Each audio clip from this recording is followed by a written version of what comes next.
Bon, bah c'est officiel, hein. Monsieur Bayrou a décidé d'étrangler les micro-entrepreneurs, les auto-entrepreneurs. Son fameux budget 2025 prévoit une réduction massive des seuils de TVA et donc des milliers d'auto-entrepreneurs vont se retrouver piégés. Ils vont être forcés de facturer la TVA bien plus tôt et sans aucune compensation. Comme si on était dans un pays où on pouvait se permettre. Jusqu'ici, un auto-entrepreneur pouvait encaisser jusqu'à 36 800 € ou 91 900 € selon son activité, sans avoir à facturer la TVA.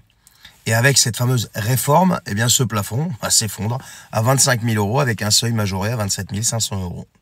On a des génies au pouvoir. Ça veut dire tout simplement que dès 25 000 € de chiffre d'affaires réalisé à l'année, eh bien, tu as une TVA qui planera au-dessus de ta tête. Et si tu dépasses ce seuil 2 années consécutives, tu vas basculer automatiquement dans le régime de TVA dès le 1er janvier suivant. Et si tu dépasses les 27 500 €, eh bien, c'est immédiat. Autrement dit, un auto-entrepreneur qui tournait entre 30 et 35 000 balles de chiffre d'affaires annuel va devoir ajouter 20% de TVA sur ses prestations et ses produits. Et devine quoi? Ses clients ne pourront pas forcément récupérer cette TVA, voire même pas du tout. Surtout si c'est des particuliers. Les particuliers, eux, vont payer plein pot. Donc résultat, une augmentation des prix, une perte de compétitivité, une perte de clients et donc forcément une baisse de chiffre d'affaires. Alors pour ceux qui pensaient que la micro-entreprise était encore une solution simple pour travailler en totale indépendance, eh bien j'ai bien peur que ce soit terminé là. Parce qu'avec ce changement, c'est pas une simple réforme technique, c'est une attaque frontale contre les petits indépendants. Quand tu te lances en auto-entrepreneur, tu te donnes le temps nécessaire, ça te permettait de respirer, de mettre ton business sur les rails. Là, c'est fini. On a l'impression qu'on a affaire à un gouvernement qui supporte pas que des Français puissent travailler pour eux-mêmes sans dépendre du salariat, sans être pris au piège des fameuses charges monstrueuses du régime classique. C'est un coup de massue fiscal. Jusqu'à quand ça va durer? Ça va directement pénaliser ceux qui se lancent, ceux qui essaient de s'en sortir, ceux qui entreprennent seuls.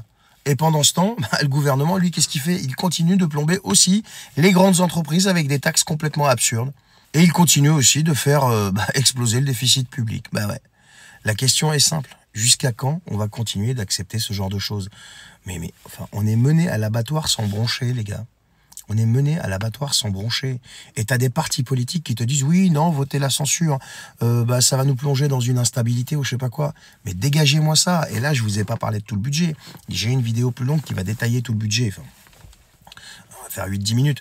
Qui va détailler le budget. Elle va sortir aujourd'hui, normalement. Mais c'est une catastrophe. Et les filles qui sont en train de dire « Oui, il faut voter la censure. » Mais bien sûr, mais vous vous réveillez quand? Quand je vois Antoine Léaumont qui vient de prendre seulement conscience que le fait de surtaxer les entreprises, ça va les plomber. Mais les gars, bon, mieux vaut tard que jamais. Mais on va où? On va dans quelle direction? Ça va s'arrêter quand? C'est ça quand t'as des gens au pouvoir, si tu veux, qui n'ont jamais rien entrepris. On peut critiquer Musk, critiquer Trump, critiquer qui tu veux. Pendant que Trump, lui, baisse les impôts sur les sociétés et met des droits de douane pour toutes les importations, enfin quasiment pas toutes, mais la plupart, eh bien la Chine aussi a fait la même chose. Nous, qu'est-ce qu'on fait? On taxe ce qu'on produit en fait, on surtaxe ce qu'on produit pour finir d'achever les entreprises, voilà, et les micro-entreprises. C'est formidable. C'est ça de mettre au pouvoir des gens qui n'ont jamais rien entrepris et qui n'ont fait que faire de la politique un métier en fait. Bonne journée.